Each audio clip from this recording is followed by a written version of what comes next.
The second one for Thursday we're going to try is to reuse some of that wire from before. And it was kind of all wrapped up in that circle, trying to get it to spin. And if you want to, before trying this one, you can try again to get that to work, that electromagnet or the motor to work. Maybe readjust it, try it again. That's fine. You should be able to reuse it either way. But the same type of wire, the same insulated wire, we're going to use to make an electromagnet. A few things on this one. You can use the battery that I gave you here in the kit. You can also find a smaller volt battery like a AAA or a AA if you want to as well in this. Either way, you're going to be sending current through this wire. And unlike the last time, where if you were able to get it to spin at all, you're actually getting the current to go through for a little while and then it's stopping. So that kept the wire from getting too hot because current would pass through for a little bit and then it would stop and then it would go through and kind of keep turning on and off again. It's part of why I was able to keep spinning. In this case, for this to work, you have to keep the current going through there. And this is a pretty thin wire and a larger battery. So you should be mindful of that it's going to get warm pretty quickly. And so just do this for a short period of time when you do it. And so when you connect, we're going to connect it to one of the sides of the battery. And I'm just going to using some tape. I'm just going to reuse the tape from yesterday across the bottom of the battery. And right now, again, this battery provides a source of electrons, a source of electricity that will pass in a circle, like in a circuit, if it's connected. Right now it's not connected, so no, electrons don't leave this end and go through the wire and just sit here.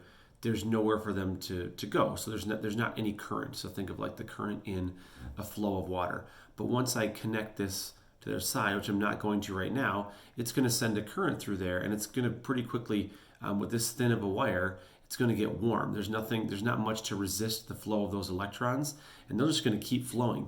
That's what the battery is designed to do, is to send out electrons, and so it's going to get hot. If you you'll feel it, and you'll want to stop doing it. So that's why I'm going to leave this for right now, but I want to show you that you don't want to keep it connected for very long. Pretty quickly you'll be able to tell it's getting warm, but we do need to have current flow to make this thing work. So we're going to take your nail, and I'll actually remove this from the battery at this point. And you want to get your chunk of wire, and just like before, leave some on the end so that I can connect to your battery. So this is a pretty short piece because I have my longer pieces used elsewhere. I'll show you, but you just want to wrap it around your nail. Pretty tightly wrap it. And if it's, part of the way there, you can slide it down and kind of connect it together. You can kind of keep it going. It doesn't really matter. Again, this is a shorter one. Okay, so you're going to have your, where's my camera here? There you go. You have your wire wrapped around your nail within two leads kind of out this direction. I have another one that I had a longer chain, so I'm just going to switch out and show you that one that I made here earlier. So it's a longer piece, so it's a lot more wrapped around. You're going to get a bigger effect. And I'm going to now show, so I'm going to connect one end to your battery like this. Again, now you imagine like kind of where that current is going to go. It's going to flow all around this nail, and then once I connect it, it's going to go, it's going to be continually doing that. And so what this does, it's kind of a weird thing, but it's kind of cool. It's going to create a magnetic field. It's called an electromagnet. It's a magnet that works with electricity. And so, and we'll see if this kept any from yesterday. Okay, so you notice that it's not both the metal in my my lighter and the metal in these paper clips. There is a very small degree of attraction right here. Little bit of magnetism. Part of that's from yesterday when I was trying this out earlier. There's a little bit of attraction, but not very much. Okay, now, and this is where you got to be careful. Don't touch have the tape here, something there to keep it. It's going to get warm pretty fast, but you want to have enough room on your wire that you can just touch it to the bottom. So when I just touch like that, now I've connected the leads, electricity is flowing through. Okay, so it doesn't look like anything right now, but I want you to do that. And where you can still hold on to the wire, where it's red. Remember, the red has insulation on it. But if I touch that there, keep it touched,